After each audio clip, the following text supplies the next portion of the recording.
Hello everyone, আসসালামু আলাইকুম। খুব ভোরবেলা আমরা বেরিয়ে পড়লাম। কেন বের হলাম, কী করলাম, বিস্তারিত আমি আপনাদের মাঝে শেয়ার করব ইনশাল্লাহ। খুব ভোরে ফজরের নামাজ পড়ে রওনা করলাম। রাস্তাঘাট একদমই ফাঁকা, হালকা হালকা ঘন কুয়াশা দেখা যাচ্ছে। আমরা এগোচ্ছি, কুয়াশাগুলো মনে হয় যেন এগোচ্ছে। রাস্তাঘাট একদম ফাঁকা, অফিস টাইম নাই, দেখতে পাচ্ছেন। আর আমরা রাস্তা দিয়ে যাচ্ছি আর নাস্তার জায়গা খুঁজছি। কোথাও কোনো খাবার টাবার দোকানপাট কোনো কিছুই খুলেনি, তাই আমরা রাস্তায় কোনো নাস্তা পানি কিছুই করতে পারলাম না। খুব ভোরবেলায় আমরা বেরিয়ে পড়লাম। আমার যা আসছিল ঢাকাতে মেয়ের বাসায়, বাসুরের মেয়ে বলল, আন্টি চলেন, আম্মা চলে যাবে, আম্মাকে দিয়ে নামিয়ে দিয়ে আমরা চলে আসব। তাই আমরা চলে এলাম। এই তো আমরা বাসুরের বাসায় চলে আসছি। খুব বেশি সময় লাগেনি, কারণ রাস্তাঘাট একদমই ফাঁকা ছিল। আমরা আমার যাকে নামিয়ে দিয়ে সঙ্গে সঙ্গে আমরা ব্যাক করব। বাসায় যারা আছে তারা ঘুমিয়ে থাকা অবস্থায় আমরা চলে আসব ঢাকাতে। আর বাসার ছাত্ররাও কয়েকজন বাসাতেই খেয়ে থাকেন। যে আমার বাসুর খাচ্ছে, উনি নাস্তা খাচ্ছে, আর উনি আমাদের জন্য আলু খুব মজা করে আলু ভর্তা এবং পাতলা ডাল রান্না করে রেখেছে, ভাত রান্না করে রেখেছে। আমরা এখান থেকে হালকা পাতলা কিছু খাবো, খেয়ে আবার সঙ্গে সঙ্গে আমরা ব্যাক করব। আমরা মিরপুরে গিয়ে আবার রেস্টুরেন্টে নাস্তার কাজ সারবো ইনশাল্লাহ। তাই আমরা ওইখান থেকে সামান্য একটু একটু খেয়ে আবার ব্যাক করলাম ঢাকার উদ্দেশ্যে।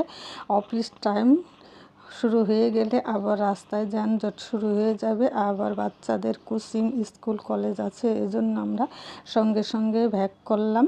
আর এদিকে আমাদের এখানে সবজি, টাটকা টাটকা সবজি, মাছ মাংস অনেক কিছুই পাওয়া যায়।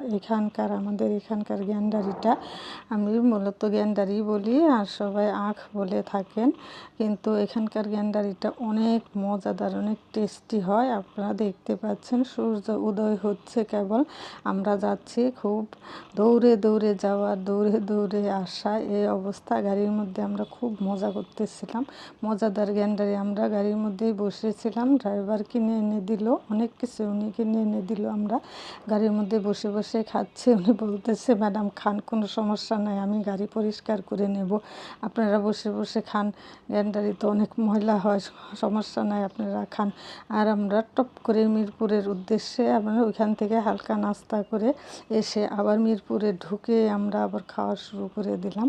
এই যে মিষ্টি মিষ্টি দুইটা আপু আছে আমার, এই আপু দুইটা খাবে। ওরা বলতেছে ভুনা খিচুড়ি খাবো, একজন বলতেছে চিকেন দিয়ে খাবো, একজন বলতেছে বিফ দিয়ে খাবো। তাই ওরা খুব মজা করে খাচ্ছে। আর আমি নিয়েছি, আমার আম্মা জান নিয়েছে, মানে আমার বাসুরের মেয়ে, ও নিয়েছে কলিজা, খাসির কলিজা ভুনা, সবজি এবং তন্দুর রুটি। আর এই যে মিষ্টি মিষ্টি আপু দুটা, ওরা খাবে ভুনা খিচুড়ি। খাসির কলিজাটা দেখতে খুব সুন্দর ছিল, কিন্তু খেতে অতটা ভালো মজার ছিল না। যাই হোক, তারপরেও খেয়ে নিলাম। আর আমাদের গাড়ির যে পাইলট, উনি তো খুব মজা করে খিচুড়ি খাচ্ছে। আমাদের পেট তো একটু মোটামুটি ভরাই ছিল, তাই অতটা টেস্ট লাগেনি। আবার আমরা ওইখান থেকে খেয়ে আবার বাসার উদ্দেশ্যে রওনা করলাম। বাসায় এসে বাচ্চাদের জন্য আবার খাবার টাবার কিছু নিয়ে আসলাম নাস্তা, কারণ বাচ্চারা যখন ঘুমাচ্ছিল তখনই আমি ভোরবেলায় বেরিয়ে গিয়েছিলাম, তাই নাস্তা টাস্তা কোনো কিছু বানিয়ে যায়নি। আর আমাদের ওইখানে টাটকা টাটকা শাক সবজি অনেক কিছুই পাওয়া যায়, ওখান থেকে আমরা ড্রাইভারই কিনে এনে দিল পেঁপে, পাকা পেঁপে, একদম গাছ পাকা পেঁপে বাজার থেকে রাস্তার পাশে গাড়ি থামিয়ে।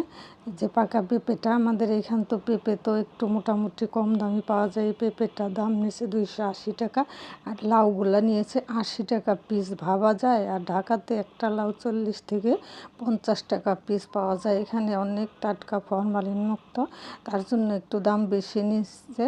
আর যাই হোক, জিনিস ভালো হলে তো দাম একটু বেশিই নেব। সবাই সুস্থ থাকবেন, ভালো থাকবেন, আল্লাহ।